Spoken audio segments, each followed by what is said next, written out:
ও জিব্রাইল, জলদি চলে যাও না ফাতেমার বাড়িতে। ও জিব্রাইল, জলদি চলে যাও না ফাতেমার বাড়িতে। রে জিব্রাইল, যখন ফাতেমা একটা মতি নিক্ষেপ করবে রে, তখন তুমি জিব্রাইল দুইটা টুকরা করে দুই ভাগে, দুই ভাইয়ের ভাগে সমান করে দিয়ে দিবা। ও বন্ধু, এবার আল্লাহ রাব্বুল আলামিন অর্ডার করতে দেরি রে, জিব্রাইল বন্ধু চলে আসলো। খাতুনে জান্নাত ফাতেমা যখন বন্ধু মতি নিক্ষেপ করলো, মতি নিক্ষেপ করতে দেরি রে, সঙ্গে সঙ্গে মতিটা দুইটা টুকরা হয়ে দুই ভাইয়ের ভাগে সমান সমান চলে গেল। এবার মা খাতুনে জান্নাত ফাতেমা এবার ফয়সালা দিয়ে দিল, তোমরা দুই ভাই সমান সমান করেছো, তোমরা দুই ভাইয়ের লেখাই সমান সুন্দর। আরেকটু মহাব্বতে বলুন না সুবহানাল্লাহ, আর জোরে বলুন না বন্ধু সুবহানাল্লাহ। ও বন্ধু, আল্লাহ রাব্বুল আলামিন ইমাম হাসান হুসাইনকে এত বেশি বন্ধু ভালোবাসতেন, এত মহাব্বত করতেন।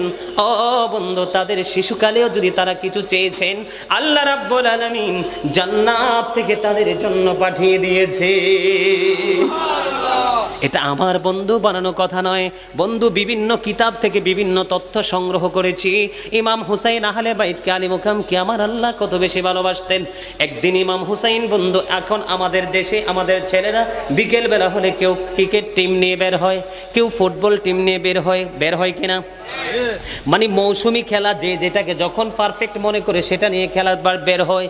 একদিন ছোট্ট হুসাইন মা দুনুনির গলা জড়িয়ে ধরে বলল, মা গো, ও মা, আমি খেলতে যাচ্ছি আমার বন্ধুদের সাথে, ফিরে আসার পরে আমাকে তুমি আপেল খাওয়াতে হবে।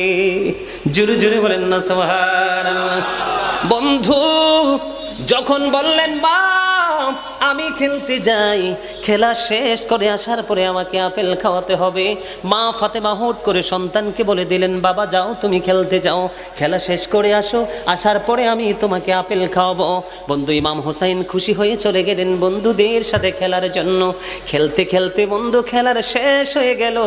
এদিক দিয়ে মা খাতুনে জান্নাত ফাতেমা চিন্তা শুরু হয়ে গেল, ওগো মনি, আমি মা হয়ে সন্তানকে কি করেছি, আমি মা হয়ে সন্তানকে প্রতিশ্রুতি দিয়েছি আমি আপেল খাওয়াবো, কিন্তু কিতাব প্রমাণ করেছে তখন মদিনায় আপেলের কোনো সৃজন ছিল না।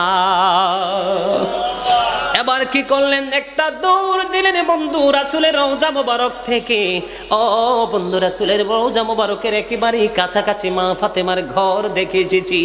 বন্ধু মা খাতুনে জান্নাত ফাতেমা দৌড় দিলেন, দৌড় দিয়ে রাসূলের কাছে গেলেন কিতাব প্রমাণ করে।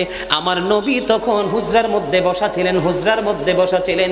বন্ধু মা খাতুনে জান্নাত ফাতেমা যাইতে দেরি রে, আমার নবী তার চিট থেকে উঠে গেলেন, মাকে বসতে দিলেন। ইমাম মা খাতুনে জান্নাত ফাতেমার কপালের মধ্যে ঘাম বেয়ে বেয়ে পড়ছে। এবার মা আমার নবী ডাক দিয়ে বললেন, মা গো, আপনার কপালে কেন গো ঘাম দেখা যায়? বাবা, আমি আপনার কলিজার টুকরা হুসাইন খেলতে যাবে, আমাকে বলেছে খেলা শেষ করে আসার পরে আপেল দিতে হবে। বাবা গো, আমি তো হুসাইনকে আপেল দিব বলেছি, কিন্তু মদিনার কোথাও তো আপেল নাই গো বাবা, আমি এখন